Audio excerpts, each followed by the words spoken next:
मैंने वो सारी असेंबली की कार्रवाई पढ़ी sir, and I read it, I took 2 months in reading it. और एक एक जो रेफरेंस दिया गया था, एक एक रेफरेंस जहां से याह्या बख्तियार साहब पेश कर रहे थे, वो ट्रेस किया। To my utter surprise, Yahya Bakhtiar साहब ने जो अक्सर रेफरेंसेस दिए थे, अक्सर या भारी तादाद, मेरे पास परसेंटेज नहीं है, वो उन जगहों पे एग्जिस्ट ही नहीं कर रहे थे। Those were fictitious references. ये वो ही करते हैं, दिन रात होता है।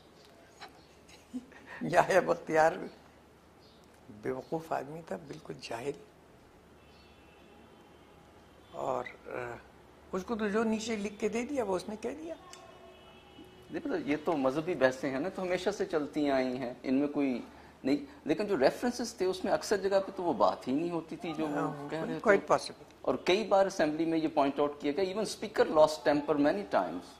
आप तो वहां थे, उन्होंने कई बार पॉइंट आउट किया कि आप रेफरेंस ठीक करें। They had a librarian to their assistant, still the references one after the other. I for 2 months I was just looking for the अरे रेफरेंस। बाबा, वो कार्रवाई सारी फिक्टिशियस थी, ये असेंबली की कार्रवाई सारी फिक्टिशियस थी।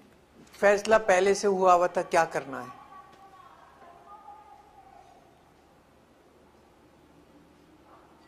So there was no need to bother.